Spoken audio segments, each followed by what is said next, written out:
just got this LD Systems MEI100G2. It is a 584 to 607 megahertz frequency, which is usually an available set of channels here in Australia. The other one is with a frequency in the 600 range or something. That's also available in Australia. So in Australia, it doesn't really matter which frequency version, the G5 or the G6. It says G2, but I'm pretty sure it's been tuned to that frequency as it says in the box. So let's see what the deal is with opening this. Not there. That seems just glued shut. I'm looking for some kind of peely open. Oh, here we go. Upside down, Miss Jane. Okay, so we're going to open it this way. Get my car keys, my house key.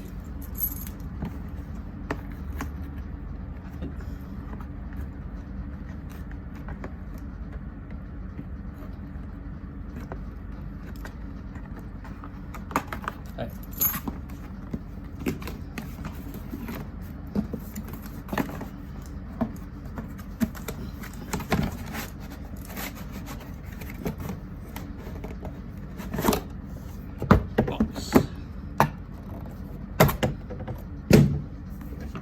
Little suitcase which I will never use.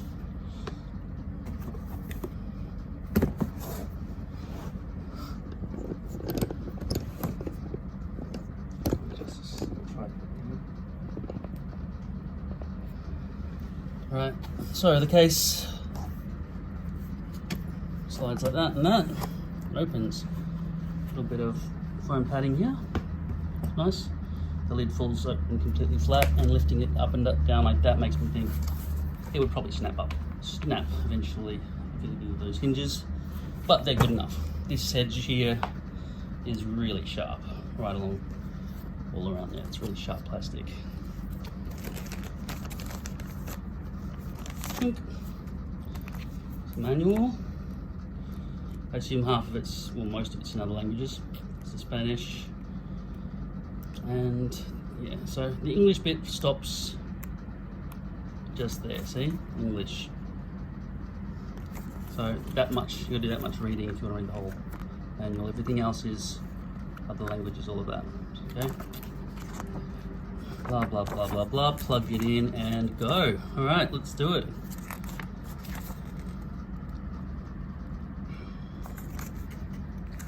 I'm sure I'll have to look up how to program a frequency as a number at some point, so I can switch between channels more organically or more digitally, or what I'm gonna say.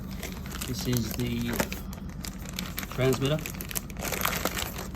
On the back here, it takes 12 to, is it 18? 12 to 18 volts. And it needs a minimum of 300 milliamps from whatever power brick you're using. So that should be nearly every single adapter in the world. So they give you the smallest possible one. Okay, so this is 12 volts, 0.5 amps, so 500 milliamps. So that covers the requirement, which is only 300 milliamps. That's good enough, okay? And does it fit? I assume so, because it came in the box. Yes, it does, okay? Australian plug. Oh yeah, let's go through these holes. All right, this one says left balanced input, right balanced input. So that can take either a 1/4 inch jack, I believe that's 8.35 or 6 point something, I don't know, in centimeters. Yeah, I don't know what I'm talking about. So the thing is, we say 1/4 inch for plugs that look like, anyway, these ones, right? All of those are 1/4 inch, right? And the little ones are called 3.5 millimeters, which is strange because we're doing millimeters. And these buttons do not press in; they're left and right. It says here AF level. I think that means audio frequency or something. I don't know. It doesn't make sense. Anyway, that's a volume control for left and right. Most people would probably just have them equal. There is a little notch at the top of each of these, which is hard to see. That could have been clearer. That is for an antenna, that is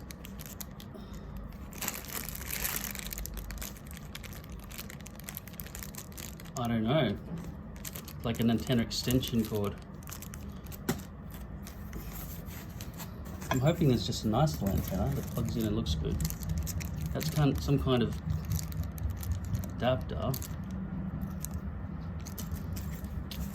With some headphones and a little pouch. They're the ones that stick in your ears, so if you're controlling your own sound desk, you wouldn't want to wear those kinds. You'd want to wear some where you can hear your own speakers as well as the audience and every other thing that's going on around you. So these don't seal your ears shut, these do, so I would never wear those. But they've been provided, so I guess I'll put them into storage or something.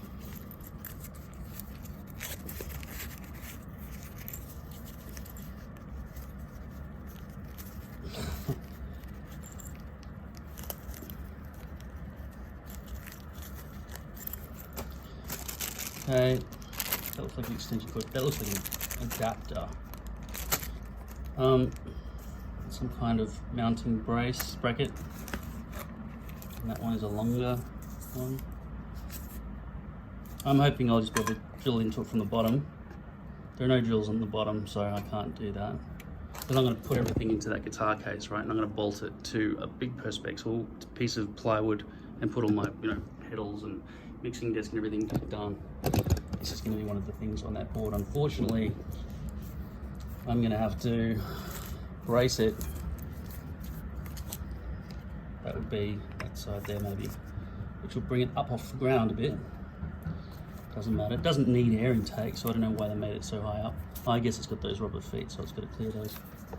I hope there's another one of these. No, there isn't. That's strange, isn't it? Gave me one short one and one long one. What a pain in the ass. One that side and not one on that side. Are they supposed? I think I'm supposed to attach these two things together, then mount that like that. Silly. I don't know why. I guess that's just easier for packaging to make that more portable, so they've separated that into two pieces. That doesn't even have mounting bolts, except for that thing. What the hell? Is this supposed to be? I don't know what that is. Maybe I do need to read the instructions. What are these? Do two of them come in this packet, maybe? I'll open this one up. Hopefully this does have two that are really thin, side by side.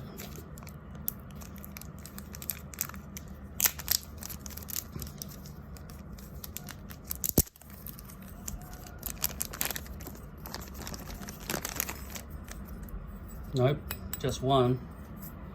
Very odd.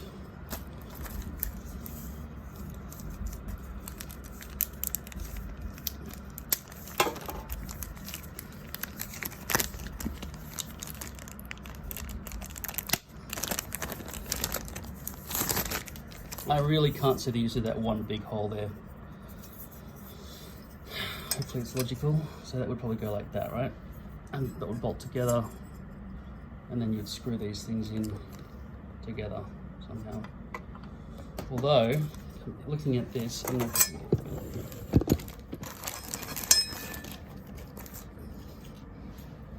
okay.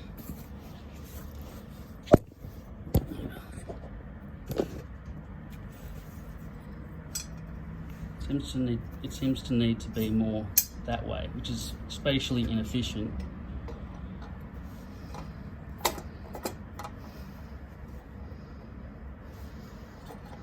But then these holes here barely line up. They must be sticking out in an ugly way, so I don't know what I'm supposed to be doing with that. It's just fucking weird. Maybe it's to hold it down into the ground somehow. Downwards? No. That's just stupid. I do not understand that.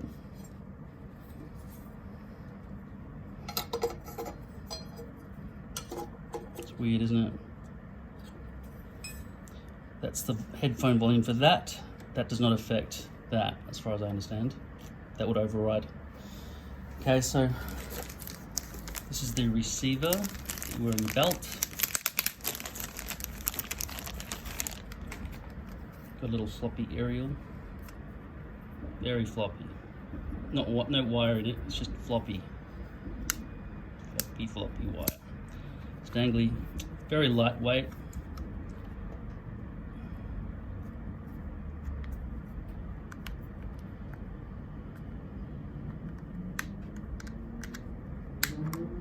Okay.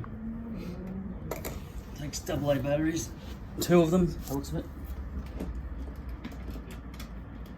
These 2 rechargeable Duracell 22.5 amp hour batteries here. Chuck them in. Where's the picture? Okay, there's the picture of the batteries there. That's not going to be easy to see it when it's dark, is it? There's no spring on either side, so it's going to be a bit weird to try to figure that out. This side goes up. Wow, I'm not sure if this is the right size battery. It's really tight, unnecessarily tight. Yeah, that's going to be impossible to get those batteries out, man. Okay, closing that. It's locked, so they're in there, right? Now I turn the volume to the right, it lights up nicely. I'm assuming, yeah, okay, so yeah, the LED is not lit up all the time. And it doesn't light up when you move it.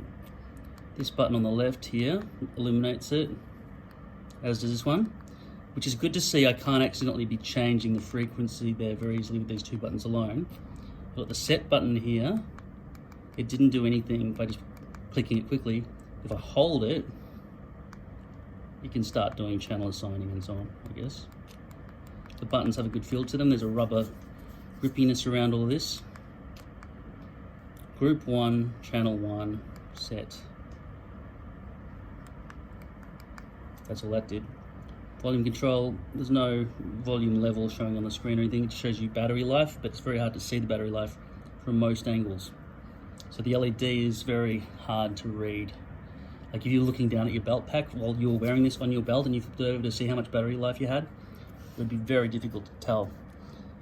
On the top, you've got RF light, which is not illuminated at the moment. Headphone input. So I'll hook up my Mega Boom into it so you can actually hear what's going on with this thing. I might even actually go and get my other separate left and right speakers as well so we can test left and right channels. So to make sure it's not mono, which is the whole reason I bought this thing. Oh, by the way, it came with these 2 batteries as well. And apart from that, there's nothing else. There's nothing else in this case.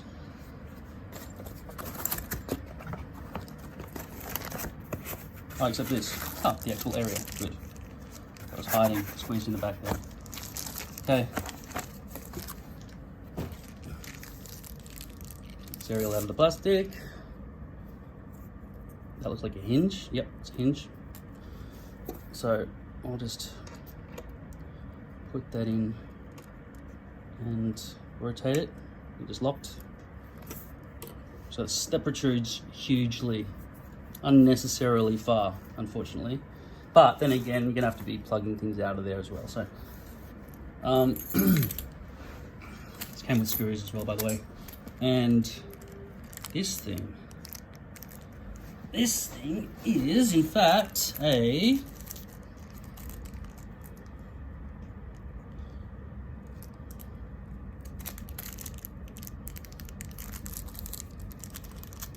looks like it goes in there nice. No, that's a D shape, by the way. See, it's flat along the top. I wonder if this has got a D shape.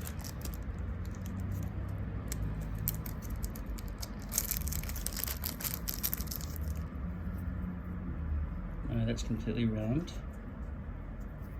I wonder if that's a cap to put over the aerial socket to keep it safe. No, there's nowhere for it to lock. It doesn't lock on or anything. I would say that's not for that. It's not for that, that doesn't do anything.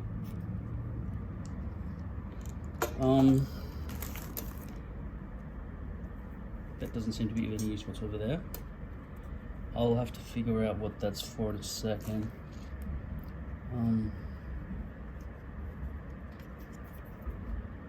That does not go in there at all, no. Alright. Can that be squeezed in through the D-hole? Yeah, it fits perfectly in the D-hole, and it does, well, it does rotate. Yeah, it's a bit strange, isn't it? Yeah, that D sort of stops it from one side falling out, but it doesn't stop the other side falling out. So that's really hard to figure out what the hell's going on with that. I don't understand this clamping system at all. Oh, right. So if I look at the way those three holes there line up with those, it's that way that it lines up. It's that way, not that way. Those holes do not line up that way. They line up that way. See on this side, same again. Why the hell would that be sealed over for any reason? And then this thing here seems to line up with the power button there. It's almost as if it's designed to stop anyone tampering with the levels. But then you can't see.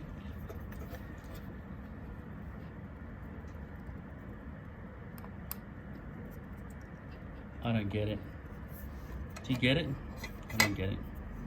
I'll read about it in the instruction book. This thing here would be an extension cord from this to another kind of, I guess, bigger aerial. And they give you some compatibility just in case your aerial is requiring a double adapter, or if you plug this into one end and that into the other, then maybe this end, no. Anyway, this is on. The signals, the screen's readable from that angle, at that angle, and then when you start getting around to there, where your eyes are going to be all the way up to your face, you can't see it at all, and you've got to flip it all the way around like that, which is terrible.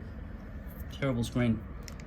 You can touch any button, it's not going to fuck anything up, and then it'll illuminate at night time to show you your battery life, which is the main thing you need to know on the fly, but that's tiny. The battery reader is almost invisible. You might as well not have it at all. No, you need it. You definitely need a battery meter on that.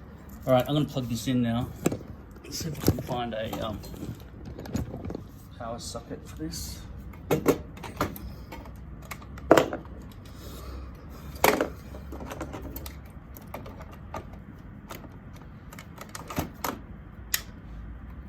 And that's plugged in. I'm going to put the aerial back in. Looks nicely. On the back here, we do have a stereo. On the back here, we have a stereo and a mono switch. There's no clicking in between though. It feels like you can stop anywhere halfway in between, which is bad. There is no in between. Right and left are both set to 12 o'clock, but there's no clicking feeling when you get to the middle. You just have to see it with your eyes, which you can't because the dots are too faint, unfortunately. The frequency is shown there, same on the box, 584 to 608 megahertz. Okay. Now, I'm going to press the power button. I'm going to hold it down. 584.4. That's the same as this one, 584.4. Okay, headphones jack shouldn't do anything. The up and down arrows don't do anything on a quick Set. Oh, okay, the set button sets that. Right, you've really got to tilt the screen back to be able to read the top of the screen. And that information disappears when it's not tilted. So if I press the set button again, see how it says group and channel? That's concealed by the plastic from nearly all angles except straight up. Once again, the screen is not, it's embedded too far into the unit, so it's hard to read. We'll set that back to 1. Okay, that goes up to 12. Stays back that, right? Okay, so now I'm gonna hook up the sound. Basically, I'm gonna go straight out of the mixing desk. It's currently hooked up to my pass-through over here. I'll try and give you a better view over there. What's going on? This is my pass-through, providing power and everything. I'm going to plug these from my mixing desk to the back here. So this one is left.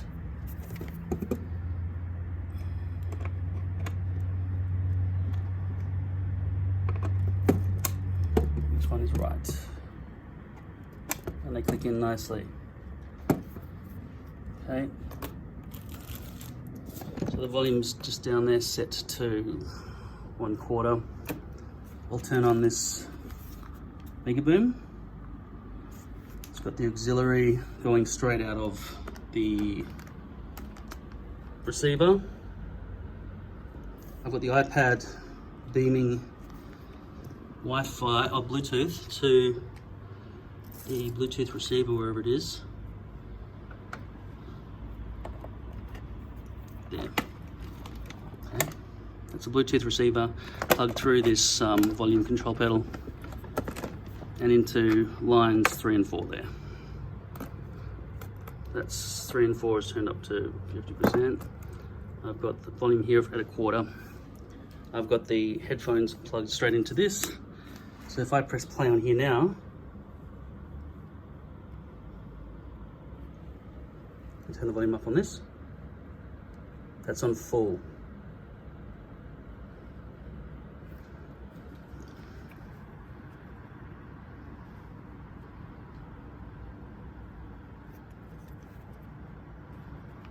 %100% charge.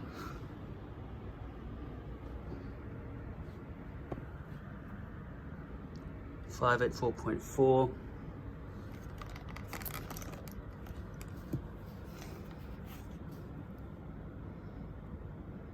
Just double check these Bluetooth settings.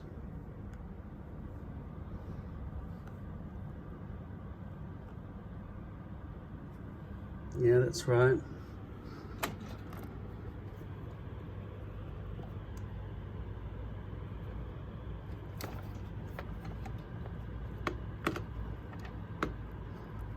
Volume there's pedals down, full.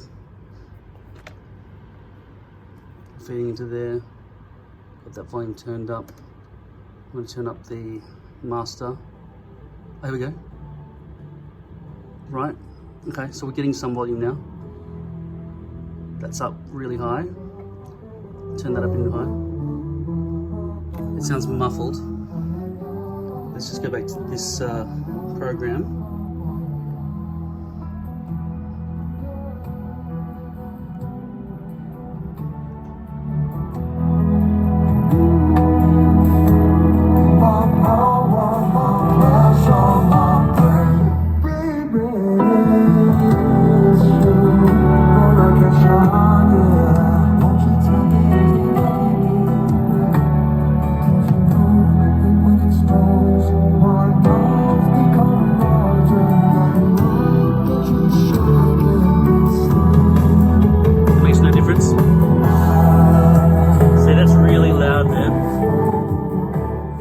Don't have really preamps. They're designed for your ears, not a speaker, so it's like a mic. A very like headphone output rather than a line output.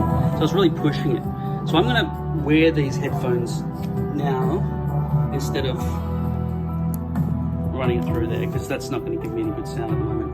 Because I can tell you, the sound out of this usually sounds a lot better than once it's going through this, right? So I'm hoping that's not the problem. Like if I go through directly from the headphone socket, which I will do for you first, you can compare.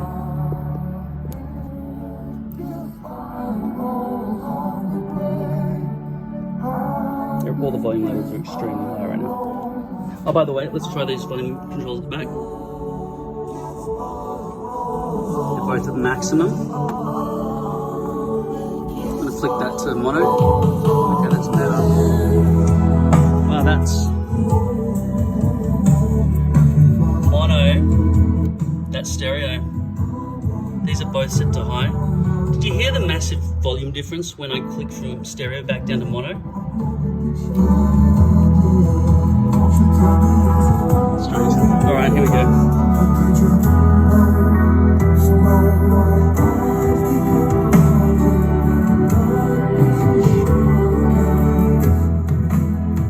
I'm just turning the volume down on the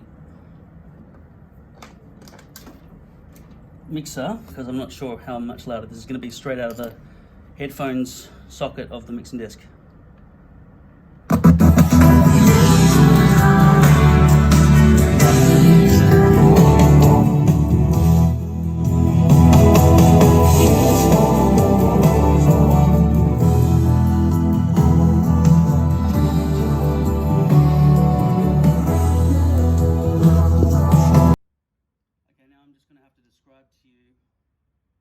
Sounds like when I put headphones in this thing.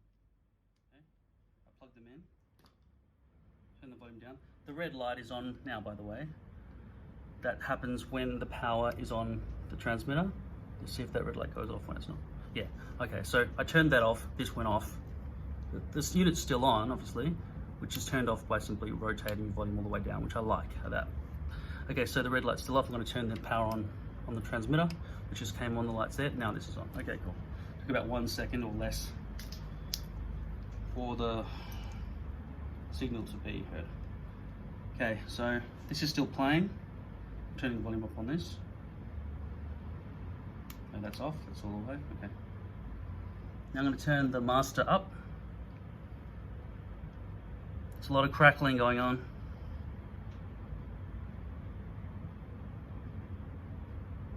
Whoa! Alright. That just hit me really hard because this was fiddly. This is actually a 4-pin headphone with a microphone, right? Which is basically all headphones in the world are like this nowadays, so that you can add a mic. So the wiring in there needs to accommodate that, but it doesn't. So I'm just hoping when I use the headphones they've given me, which will probably just be 3 segments instead of those 4, because it doesn't have a microphone built into it. Yeah, it's 3 segments. Tip ring sleeve, right? Rather than tip ring sleeve.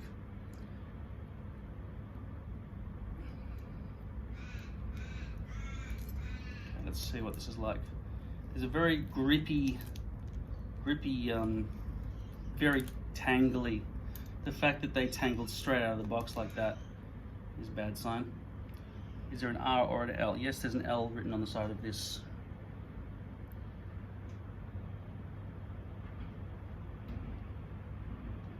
Oh my god, that really, you can feel the wax. It's gross.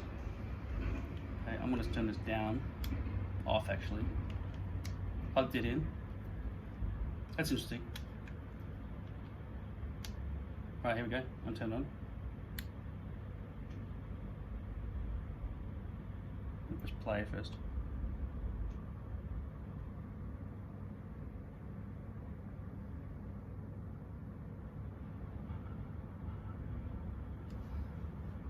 Sounds very distorted. I'm going to turn the volume levels down on the transmitter.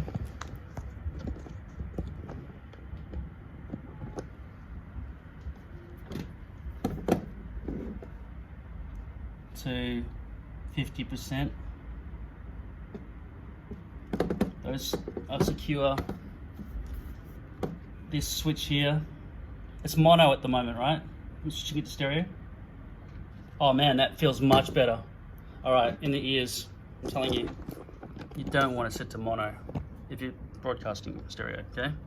So I'll just switch it over to stereo. Now I can feel some really nice separation of instruments.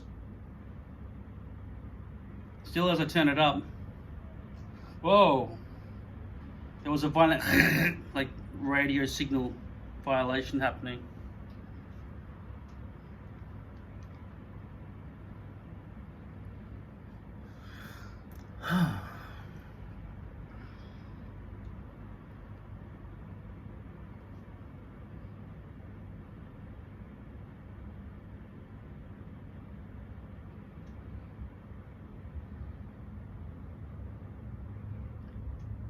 I can hear this constant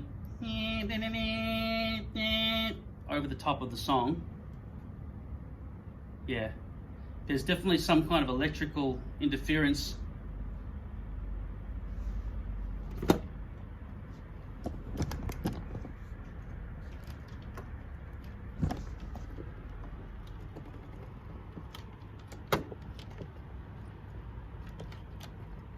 Okay, I'm going to mute the song and just listen to the background. Listen. You can't hear anything. Yeah. Whoa. When that aerial is back there, it's getting real. Yeah, right near there somewhere. The microphone transmitter isn't even on yet. Oh yeah, okay, so this Bluetooth might be doing it. I don't know. Okay, I'll turn the microphone transmitter on. Let's receiver, sorry. Yeah, I got a bit more interference then. I'll put the receiver in here for the guitar as well. Turn that on. Getting a bit more. And I'm going to turn the receiver on, transmitter as well.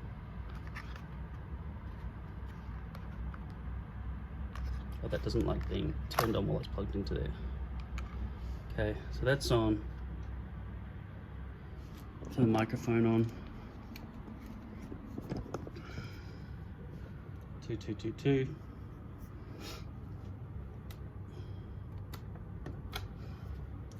Two. Volume up on that a bit.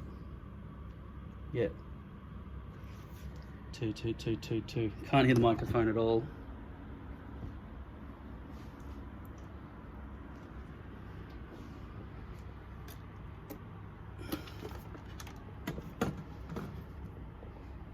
This is strange. I can't do this while I'm holding onto this camera, and the sun's just bleeding into the room. Alright, the microphone is not audible. There's a lot of radio interference happening. Yeah, whoa, and doing that, moving this towards that causes, whoa, near there, it's really, sounds like a seal. And I'm not talking about Kiss from a Rose, it sounds like an R.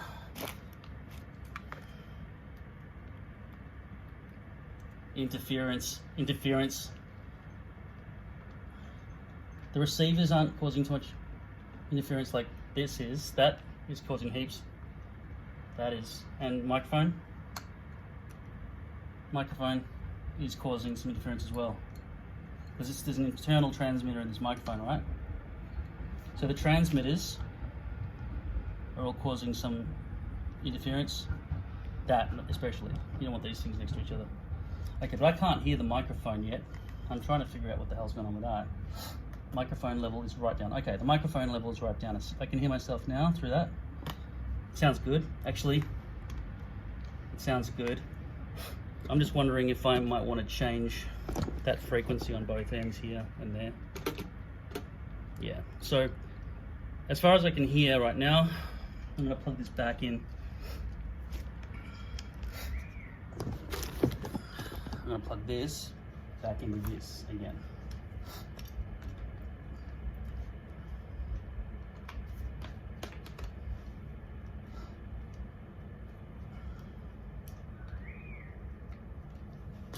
Testing 1 2, testing 1 2 2 1 2 2 2 2 2. You get check 1 2. Welcome back to the CG. 2 2 2. So that mic, that's all the way up. That's all the way up. The backing track, all the way up there, and on the left there. about 25% on the desk.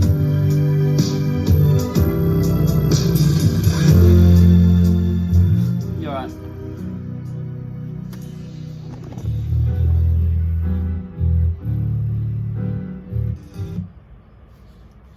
There is some interference.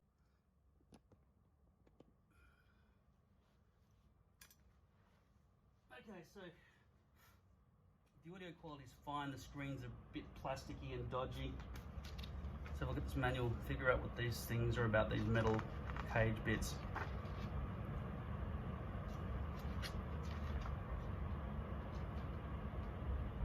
Sorry I didn't test the headphone jack on the transmitter.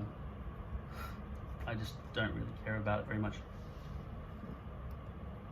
The buttons are all okay in terms of quality level on this thing. It feels nice and rubbery. They feel good, right? And I guess that will just time out and be sensible with its programming, so it'll just time out and just go back to normal. You can hear 222. I'm speaking to the microphone now. 22222. No, I'm not. It's just doing its own thing. I just hope that goes away, because it's not really yet, is it? It's just waiting for input. Press the power button quickly, once. No. No. So no. It's waiting for the set button to be pressed. This volume control here, there you go, just up and down. I'm not going to bother testing that right now. I assume that works, right?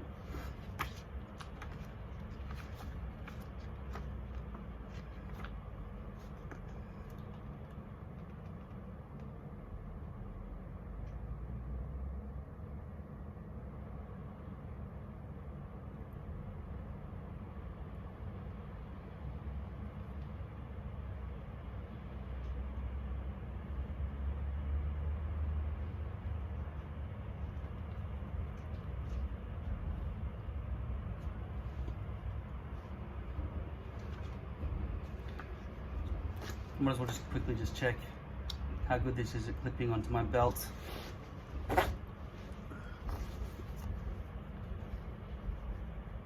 That's what it looks like on the back. It's nice, sturdy, it's good. Can I get it off easily? Yep, but will it fall off easily? Don't know yet. If I sit down, it bends or something. Feels good at the moment. Basically held in position by these pins on a spring there like that.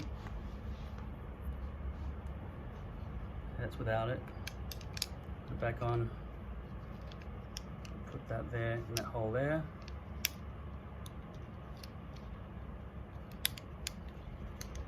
Flip it over and do the same on this side.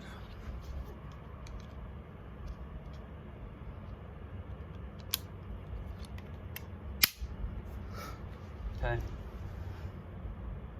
Don't know how fast this thing's going to eat through batteries, but at least I only have to worry about batteries on this and not on that, because it's powered by the wall socket, which is good for me. Still don't know what this whole contraption is. I'm going to try to figure that out.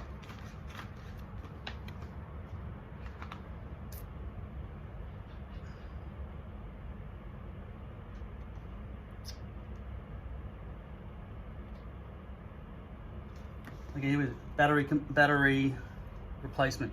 Press the spot mark to open on the battery compartment lid and simultaneously push it toward the middle of the unit. The lid will spring open and the batteries can be removed. Can they? That's how easy. This is my fear. I just got to fear how hard it was to put them in because it's so tight. Open. Pushing that way. Pulling that out. Not. That's so awkward. It's really. That's so awkward. That's a shocking battery cover. Now getting these batteries out. They cannot be taken out.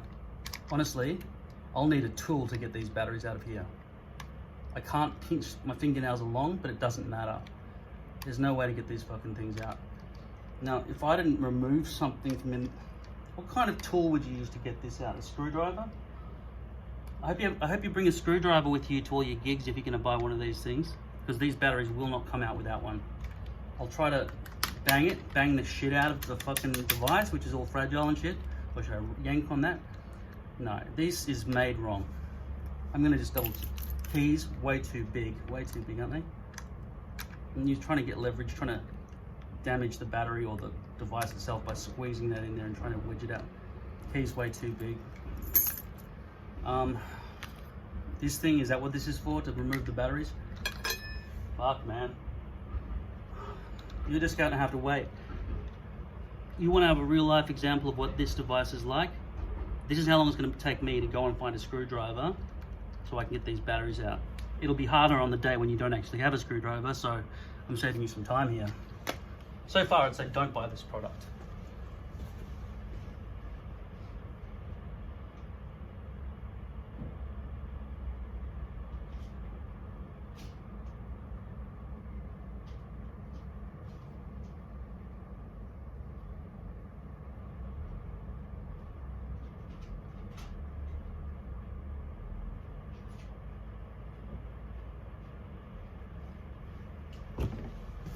I found a flathead screwdriver. Let's hope it's small enough to get into that gap there.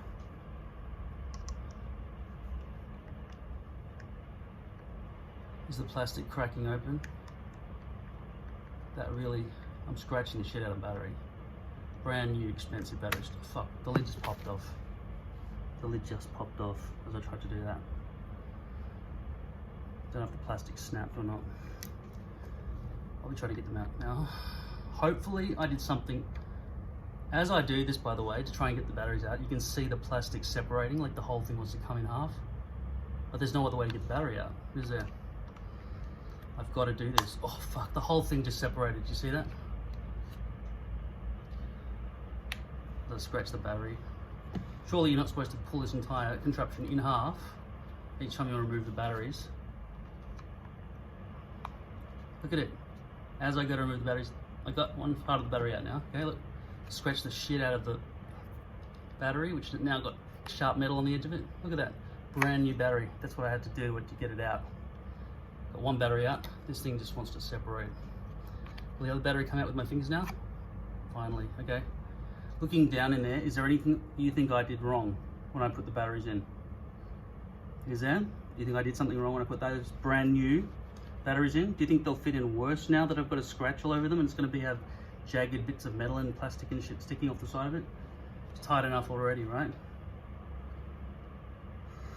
I'm feeling in there for any kind of packaging that I didn't remove, but it just doesn't exist. I didn't do anything wrong. It just made really badly. Made really badly. There's a little screw on the back there, which I would assume separates the back from the front there. One screw, by the way, one screw holding all of that on. It's as if it's got 4 cheap little pins that sort of fit in grooves inside internally, and that one screw would just remove that and the whole thing would lift off. That's not secure. So I guess that's where they felt the leeway was in terms of bending plastic to get batteries in and out of this thing. Looking in there, you cannot tell for the life of you which way the batteries are supposed to go in. You wouldn't be able to see that deep in a nighttime environment where you would play music almost 99 or 100% at nighttime, right? It's music, it's a nighttime thing. Those battery symbols, which you can't probably read from over there, you'd need a fucking torch. So in order to replace the batteries on this, you'll need a torch and a screwdriver, a flathead screwdriver, and probably some gaffer tape to tape this back up after the plastic snaps. I'm gonna put these batteries back in now and continue testing. But so far, just for that alone, don't buy this. Look, how tight the battery is just stupid. If you get them around the wrong way, you'll need that screwdriver handy. It feels like it's going in wrong straight away, right? Because there's no real guide on the way through. It's just a piece of sharp plastic there to sort of stop it. I'll put this back on now.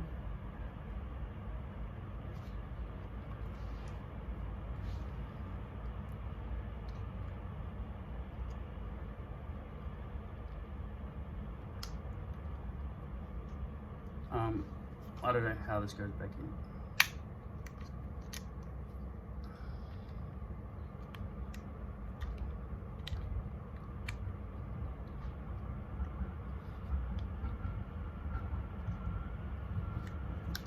That seems right, doesn't it? You want to press down while I snap plastic this way now? Is that fucked up? I'm gonna press down anyway. I'm hoping it'll clear.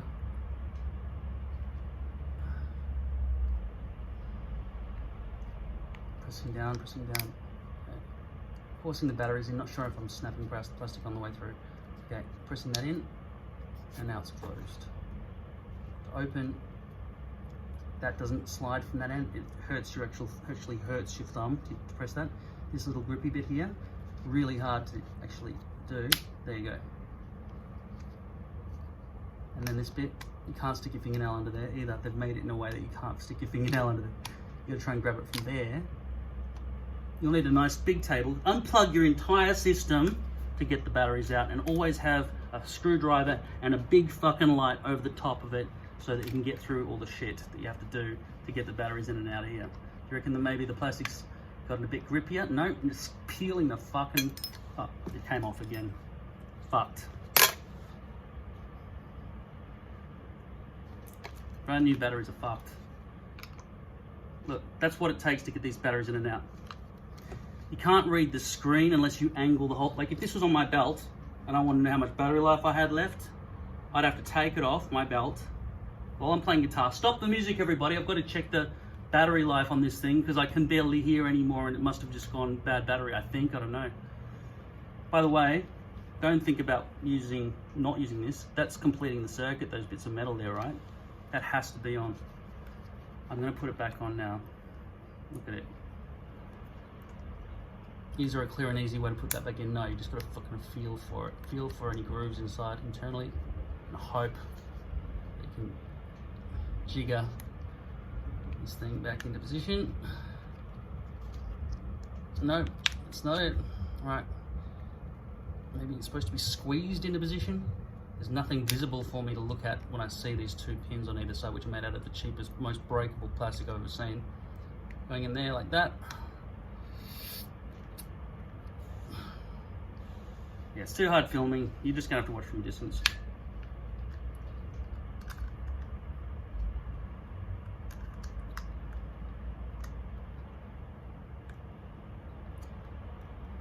Plastic snapping in half right down the seam. Alright. Can't tell if that's... No, probably not. Probably missed it.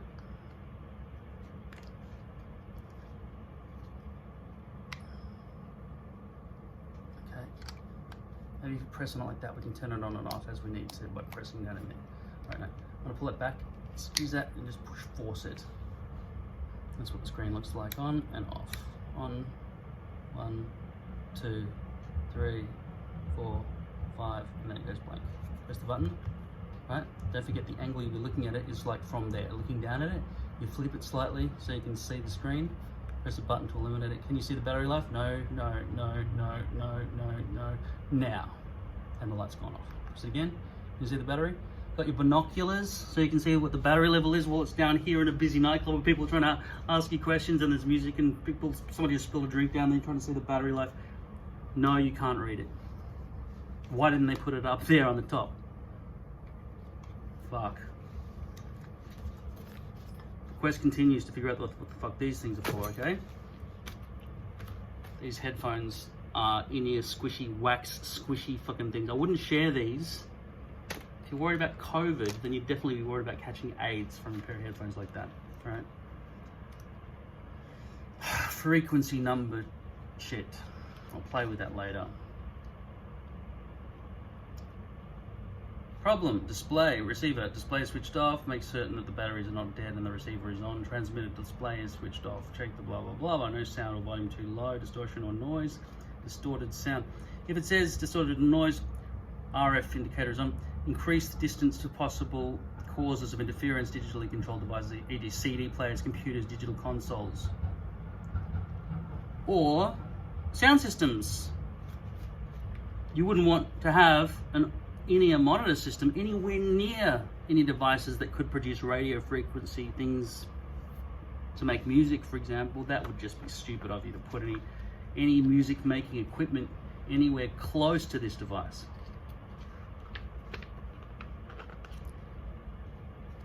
I was warned against getting the open channel 2.4 gigahertz digital ones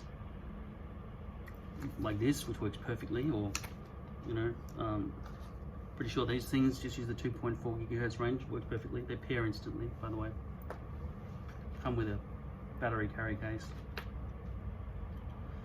I flicked through the English start part of this and there is no image of those brackets. System components, look, it doesn't even show the brackets as part of their list.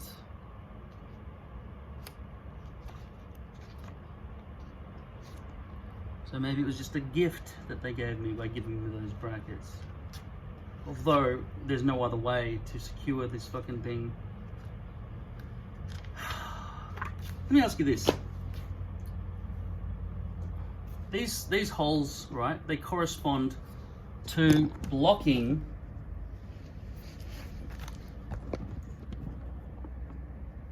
the screen. They only line up when it's like that, right? That's the only way they line up. On the side, I've showed you before, it's too hard for me to get this stuff over here for you to have a closer look. Look, you can see, that's not right, that's right. So they want you to put this over the front of your fucking system. How do you mount this to the ground? There are no screw holes on this apart from the ones for this, right? What are they thinking? What the fuck is that? Blocking the front, and then this one, instead of being able to continue into some sort of mounting thing that would hold it above the ground for no reason, that goes that way, otherwise it's too wide, right? What kind of bolt is that supposed to be for? To go in like that, with this thing sticking in towards the power button. Like, it's just, what happens if that's like that anyway? Is that actually pressed as a power button? I guess. But then you wouldn't be able to see the screen was on, so you wouldn't know if it was on or off. What the fuck? Oh my god, this is a frustrating product, man. I do not see anything good about this product. Then again, I am assuming this is the same shit that's going on with all UHF old-fashioned transmitter receivers. In my opinion, stick with modern stuff. Maybe try like a Rode Go, or whatever it's called. What's that little thing called? That little one where you just pair it. They're mono, right? It's a microphone transmitter and receiver. Switch it around. Get two of those. I think they're 250 bucks each. This thing was about 450. So get two of those, one for left channel, one for right channel, and just somehow, I don't know. You want the headphones to come out of your belt pack though, right? You don't want to be carrying two belt packs.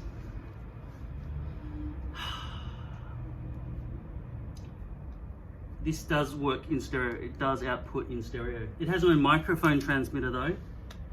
This thing, which is $10, is left, right channel, headphones and microphone, transmitter and receiver, Bluetooth.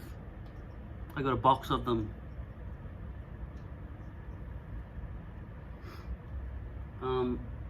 I might end up just using two of these. One, maybe I'll get a cheaper one for $5 that Bluetooths to my other one that's in my pocket, and I'll just run it out of a little micro USB power bank that I can sit right there and shove it in my pocket, or as part of my headphones, wear it on the back of my neck or something.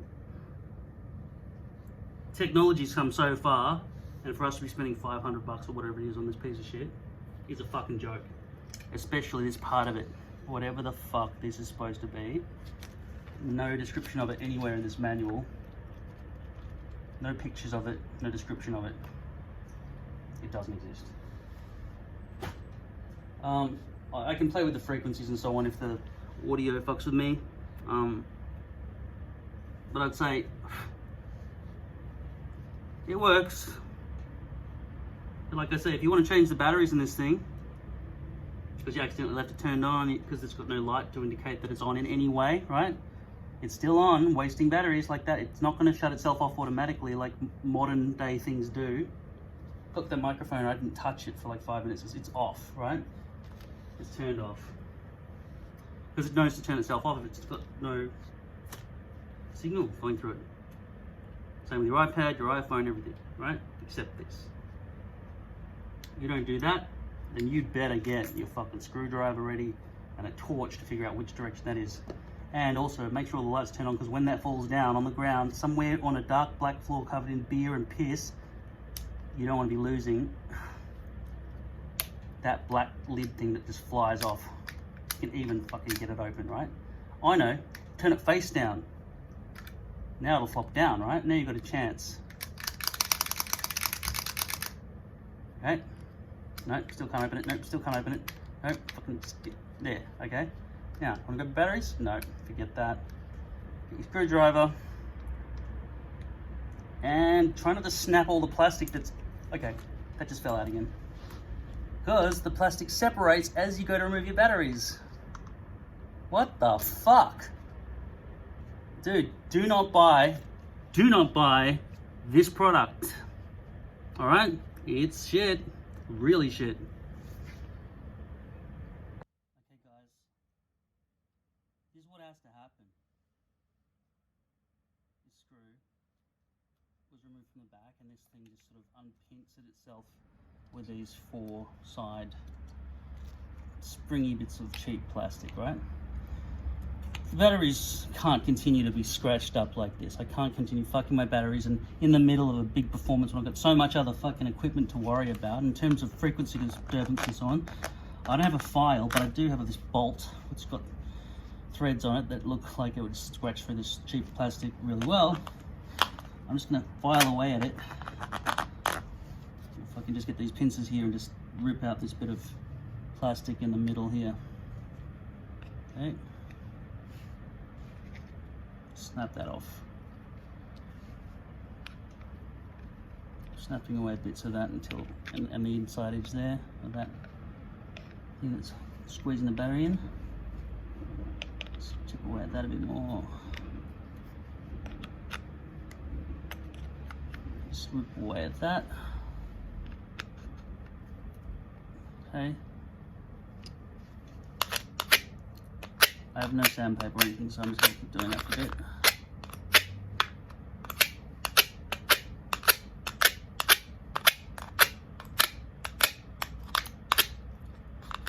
The battery compartment just makes the whole thing intolerable, so I have to modify it, right?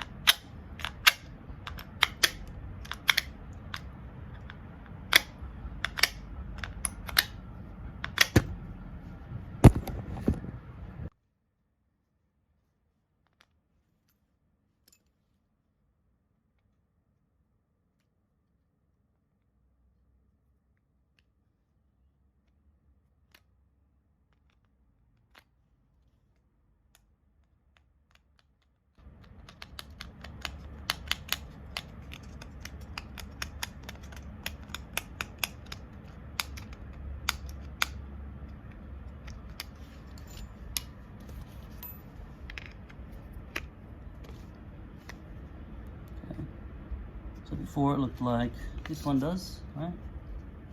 And now I just scratch the shit out of it.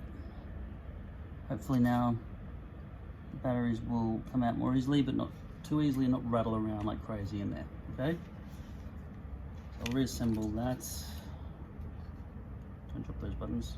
Try and make the writing up the right way around.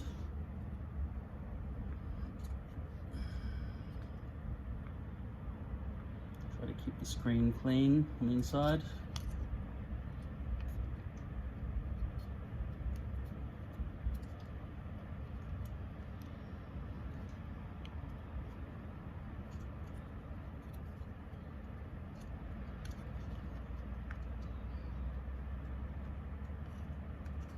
I'm going to start with the set button in the middle, then squeeze in the other ones.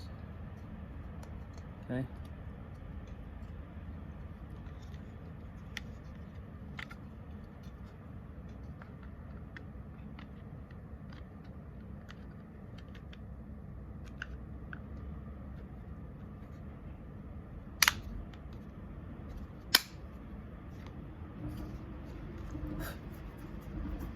Put the one screw back in,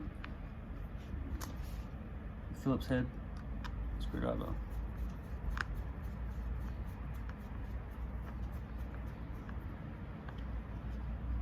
Now let's try the batteries again. One's down. No, it's still getting stuck too much. See, it's got those grooves there on that side as well. That one's supposed to be up.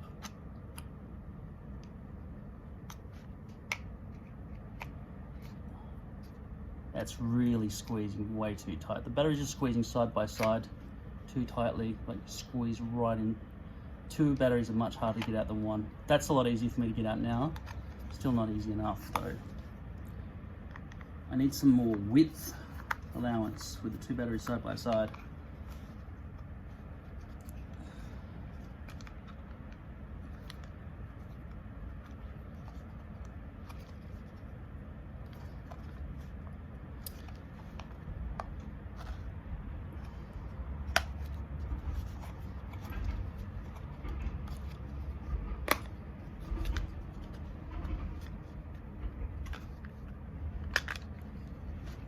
Alright, so width allowance. What's causing the width to be squeezed in too much?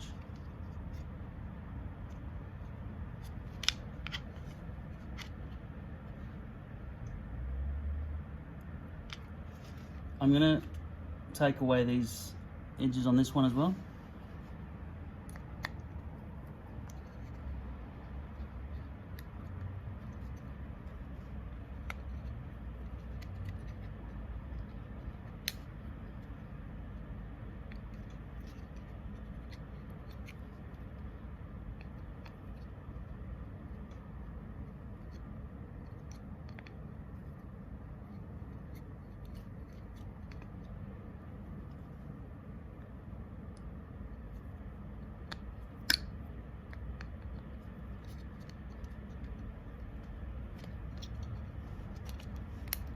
We'll make sure those edge bits aren't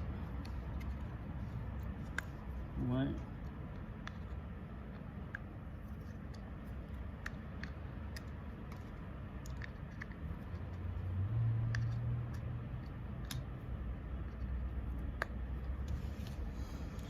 Okay, this will just click back on and I will deal with the screw later. Okay, so batteries go in positive that way. No, it's still really having a lot of trouble getting in.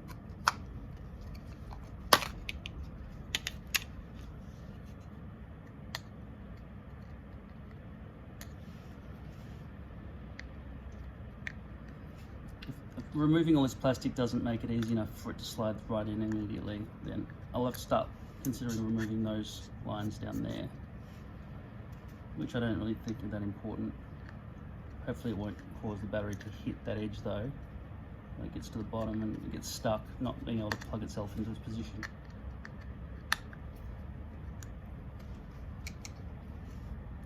I'm going to take the front edge off it anyway.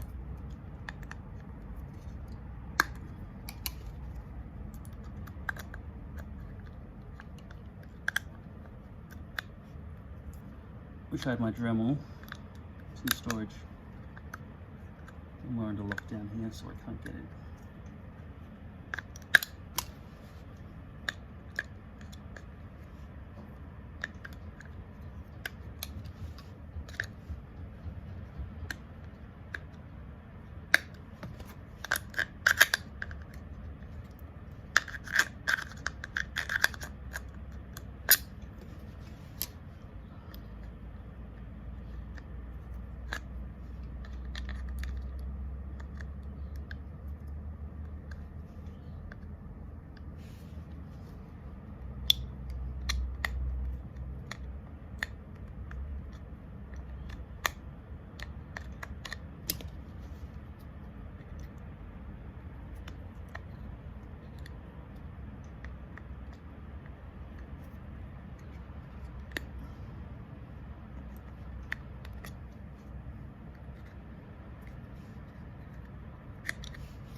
see if that helps. I'll deal with all that.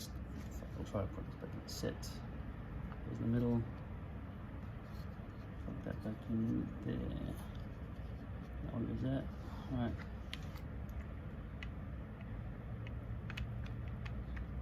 Oh, look, they fell out.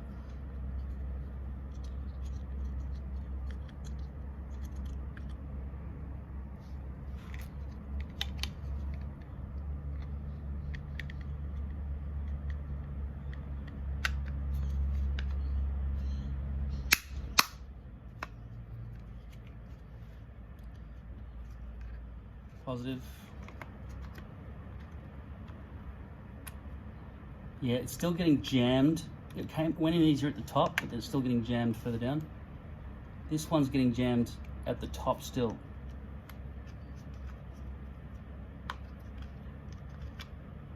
I'm scratching the shit out of all these extra bits that are hanging off now. My beautiful new batteries that cost a lot of money. This fucking piece of cheap ass equipment can do its job properly. Yeah. No, that's not going to be any easier. I still need a screwdriver to get these things out. They're not going to... They should be completely loose until the lid's put on. There's no sideways wobble. If we look in closer, we can see the battery actually forcing the plastic on this panel to the side. Like, if I remove that battery, squeeze the whole contraption together. There we go. I can't tell where the fucking camera is. This is so hard to film. I can't believe how hard this is to film. All right. Let's see. Around like this. All right. It's still getting really jammed in there. Okay.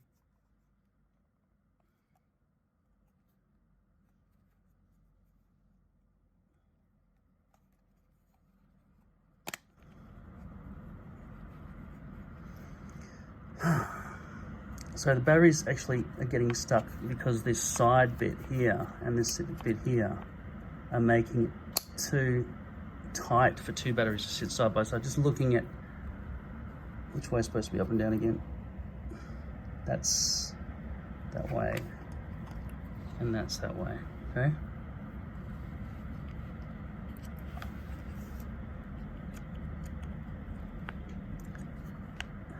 See, even now, when there's nothing stopping it, right? It's hard to pull it out because it's squeezed in side by side too tightly. But I can't just grab, okay, that slide together as a unit if you've got a good enough grip like that. But they're too tight next to each other. I prefer them to jiggle around a bit more than that if that's the cause of the issue. It is supposed to be AA, not AAA, isn't it? Tell me that. Tell me that it's supposed to be double, not triple. Anyway, I'd get more. It is, because look, these are the ones that came in the box. They're AA batteries. Simple as that. There's no different size width of AA batteries in the world or anything, except when they've got bits and pieces sticking off. Anyway, they're too tight side by side. I need, for that bit of plastic there, to move the hell over all the way.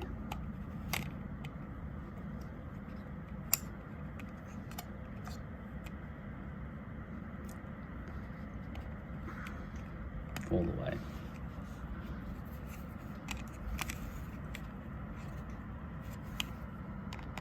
I don't want this outside part to break. I just want the inside part to break. What's the best? How would you do this? It's twisting. Okay, that worked well. Look at that.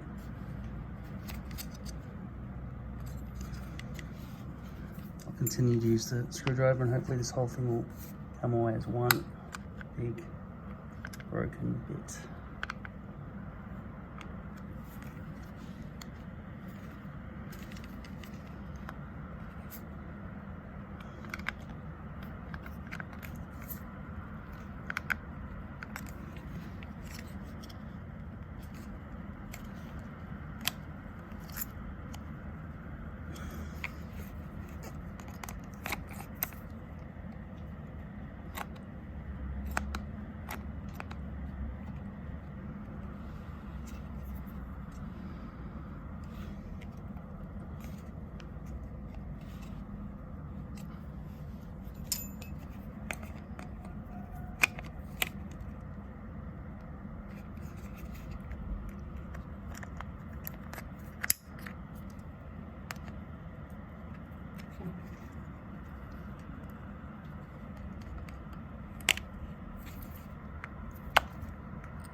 head of the battery hits that, I'll get rid of it. Let's have a look.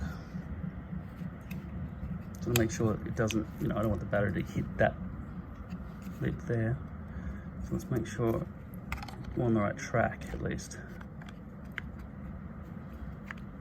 with making this product actually usable.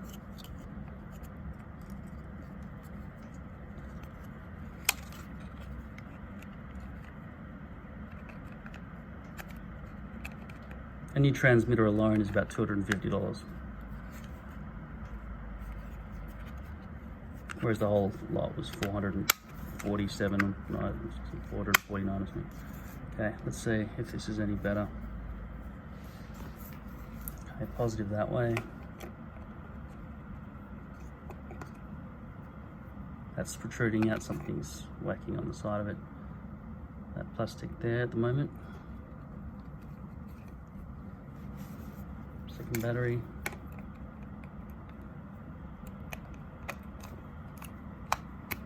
No, they're too tight. I can start to feel a potential if I've got really long fingernails to try and rip that when it's down there. But don't forget that lid thing that keeps breaking off, wherever the fuck that's gone. Here it is, right? That would be totally in my way while I'm doing this, so my thumb could not have all that. You know, that would just snapping off all the time. I need to even take out even more plastic than I already have.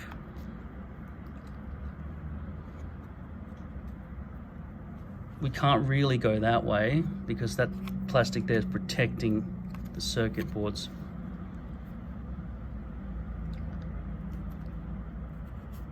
And luckily, that's the negative side, so I can have the edge of the battery anywhere on that, but the other side is more important because it's the tip, the positive end, right? That tip has to line up nicely with that, so that's a bit harder. I'm thinking about, see deep down in there, I don't know, so fucking hard to film this, man. Like, I don't know how to even guide this torch so you can see down. I can see much better than you can. Inside there, which you can't see because this fucking stand is useless, right? Inside, okay, can you see in there yet? Fuck. There. Those bits down the bottom, I'm gonna smash through that shit as well, alright? The batteries will be completely loose. Alright, I'm gonna probably get rid of those plastic lines as well. It's the width though, isn't it? It's the width that matters. I'll try again, seeing what it's like to just have them sitting in there. I'm gonna turn some fucking lights on as well. This is ridiculous.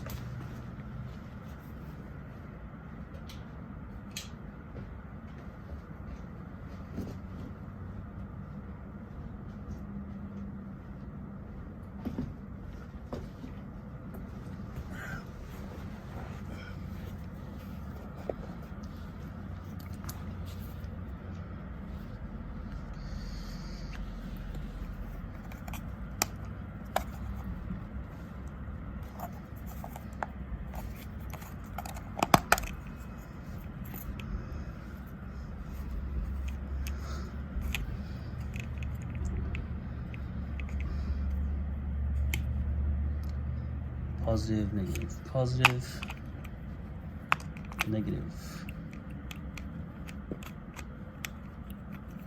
That's better.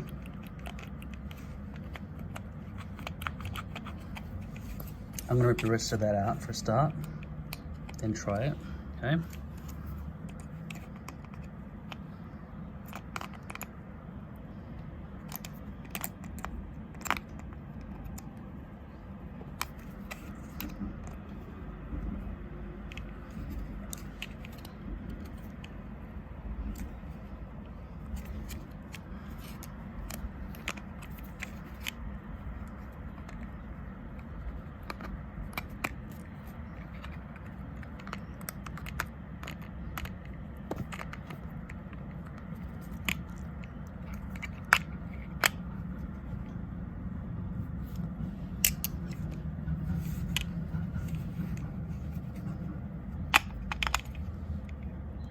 Positive, negative. That's better. They're loose now. That's going to be better, I think. Let's see if these extra bits and pieces on here fuck it up and see.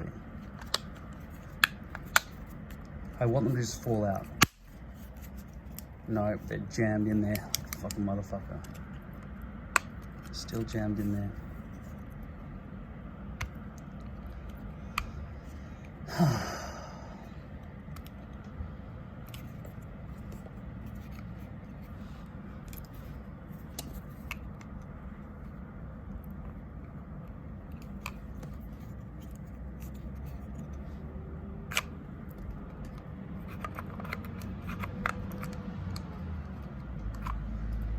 Okay.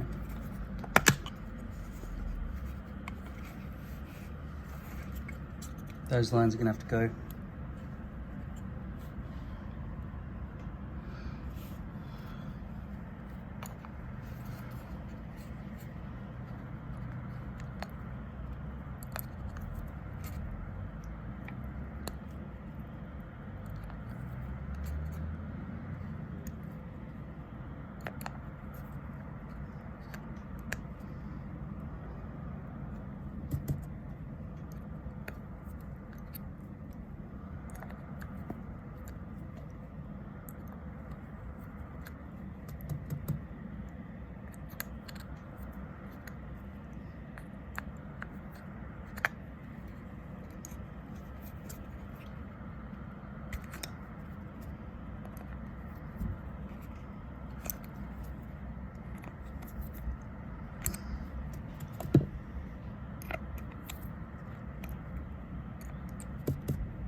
That's a significant reduction.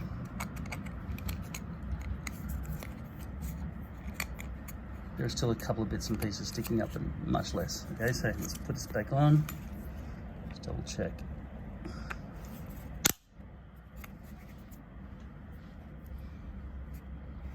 Negative. That's nicer. Positive.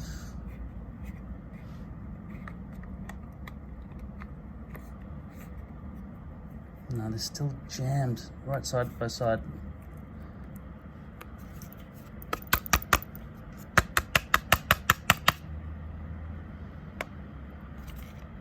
It's much better though.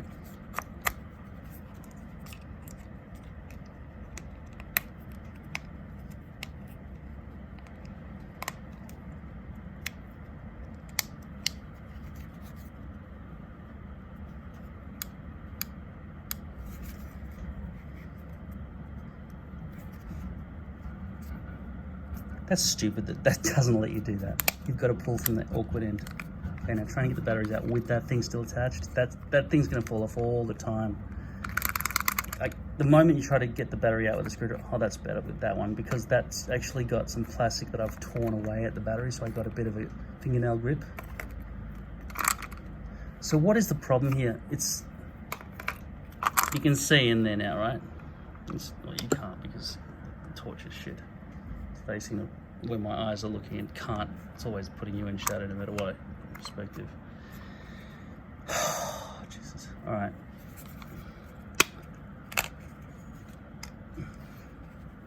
Look at that tiny bit of plastic divot that's designed to hold onto that extremely small edge that's supposed to hold it all in.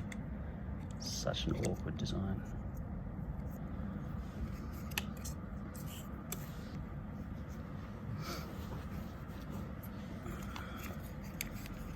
So we were looking at the batteries, positive, negative.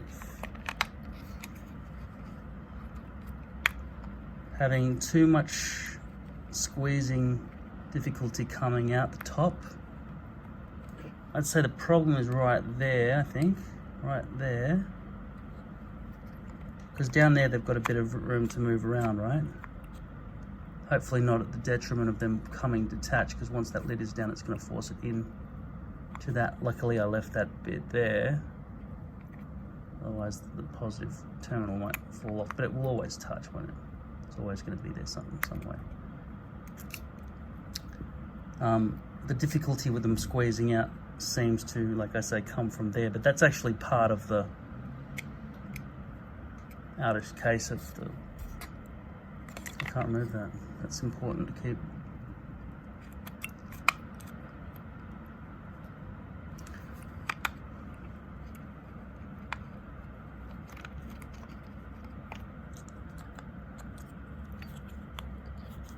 Wow, they're incredibly tight on this side. Really tight. Stupidly tight on this one. All right. So that one there is the equivalent to that one there, isn't it? I have to remove all of that.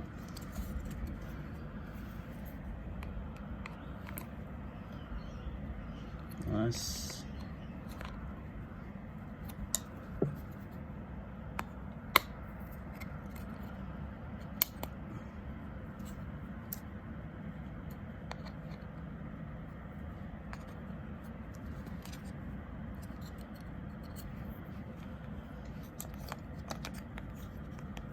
Still too tight. I don't want them to get jammed in underneath that lip either. Might happen.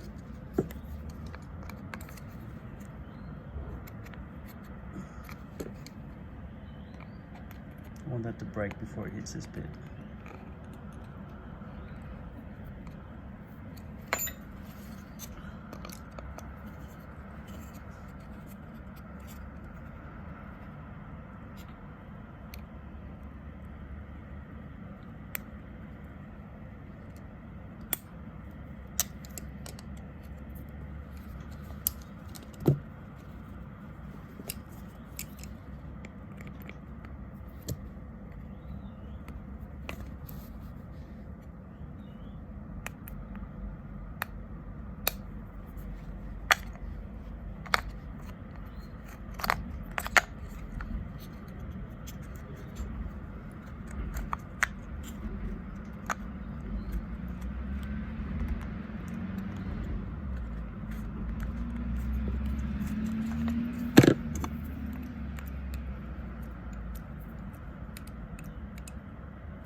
Okay, there are 2 points that are being held here, down the tip there, and, well, nothing up here. There's a risk that's going to get caught in there now. When you pull it out, right, that's fuck it up. But if that does move to the side, this battery can then be removed, right? We'll see if this, on the other side, it's going to be able to do that kind of thing. Positive that way, negative that way. Yeah, see, this side is not going to let it go in to that gap that I just made there. A lot looser there. It was a lot looser on that one. Let's see if it's better.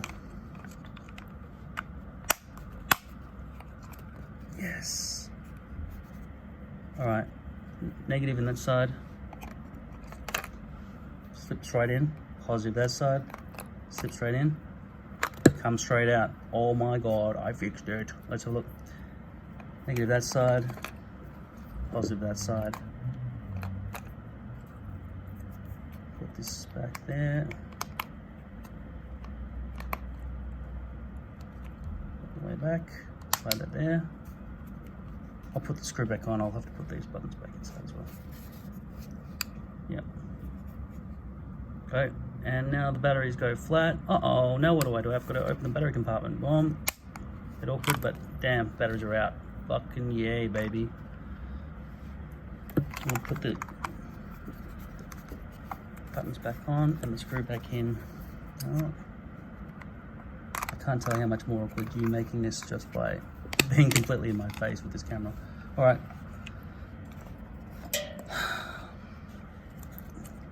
Set. Can you see the word set? That has to be upright so I don't get annoyed. Okay. Make sure the inside of the plastic is clean.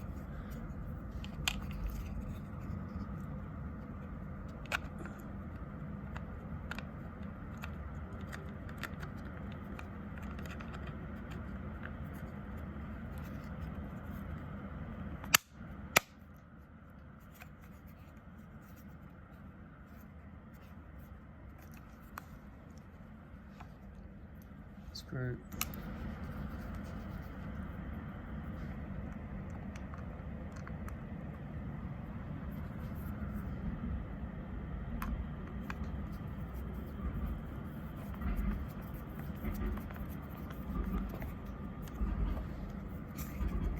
Lid.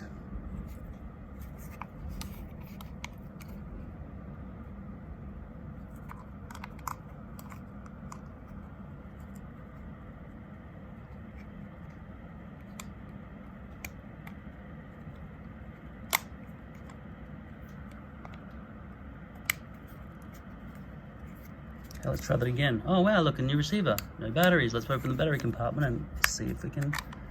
Yeah, that flicked open lucky. I've really hollowed that out. I don't know if you can see in there at all. I might as well just take this light off. Here you go. Look inside now. Nice big wide open rectangle. Why can't you see in? The light's shining directly into it. There you go. That does not open with one finger, by the way. It just does not want to open with one finger. I'd love to just replace that with something different as well. Don't forget, you do need a piece of metal across the top if you're going to make some sort of gaffer tape lid. And you don't want it. You want it to be locked in tight. The batteries will want to spring up. Okay, I'm going to put batteries in now.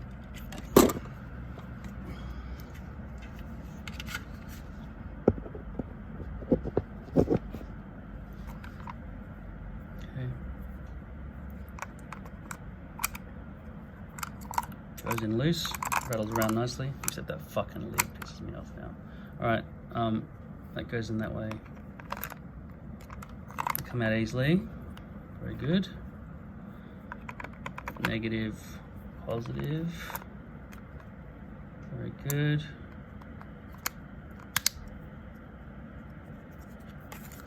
Power. I need that marked better. I might get some white tape and draw on it there.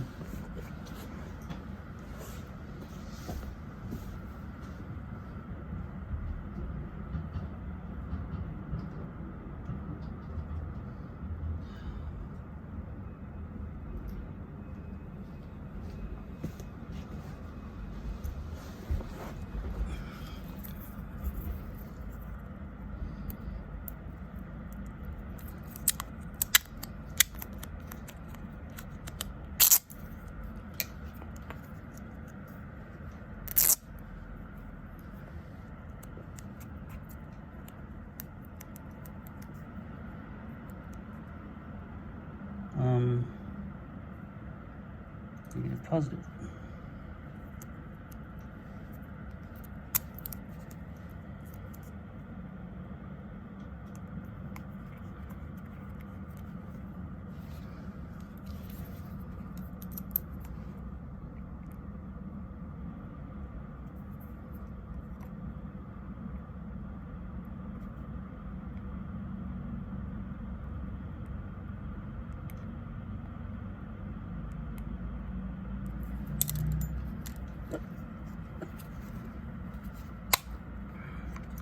Yep, negative, positive. I'm hoping those arrows will make it easier for me to understand. When I talk about negative, I mean that way, right? And they come out, beautiful. Negative, obviously that one. Positive, obviously that one. Close the lid. Boom. Any rattling? No, the batteries are not rattling at all. It's very solid. But they can come out now, which is much better. Okay, negative in, positive in, both at the same time. Boom, slide in, rattle around, perfect. Close the lid, jam tight, no rattle whatsoever. Beautiful. Thank fuck for that. I'll put this back on.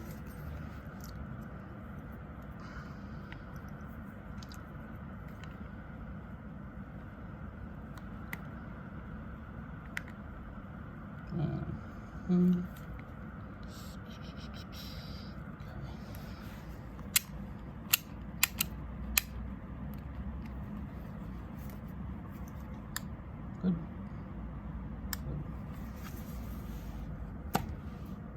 All right, so if you do what I just did, that makes it more tolerable. These brackets, please write in the comment section if you would ever use them or know what they're for. If they're for a general rack where you're supposed to be using a specific kind of rack instead of using whatever situation you want, because you're not a fucking sheep and you don't buy all the other equipment that everybody else does, and you're just building your own fucking beautiful case on wheels like I am, right? With a pass-through and a built-in everything else with a volume control pedal and everything else, and you're just making this part of your system because your old UHF transmitter only was mono, this is stereo. The screen's hard to read, isn't it? Really got to angle it. If you're willing to do that and you're willing to tolerate a screen that you can't actually see, I'm going to press the power button on this as well. Alright. Screen, unreadable. You get down to a certain angle and then you can sort of half read it. This one is okay at that angle, but not when you're looking down at it, right? I don't know how I'm going to secure that down to there without bending some kind of metal bracket over the top and forcing it downwards, because I don't know, maybe I'll do something with those screw holes and jam it down sideways, but this is pretty fucking useless though. One of them only by itself. There's two of those, I'd be able to bolt that into something, but one of those and one of fucking those, what the fuck is that thing that blocks the screen when it's in position properly? Honestly. And that D-shaped hole with this rattly fucking buttony thing. Weird, isn't it? Let me know if you know what the fuck that thing is. In the exchange, I'll tell you where to buy those things from, because they're fucking awesome. It's a little Bluetooth transmitter and receiver in one. That's part of it. I mean, car kit, right? Hands-free car kit. So that is the LD MEI100G squared. I thought it was one was called a G5. But mine says G2 here. That's what it says over here anyway. See? G2, B5. Oh, B5. Bandwidth 5. As in 500 megahertz. 500 to 600. Yeah, there you go. I got reception. Make sure the aerial, or especially this part, is not going anywhere near any of those other things, okay?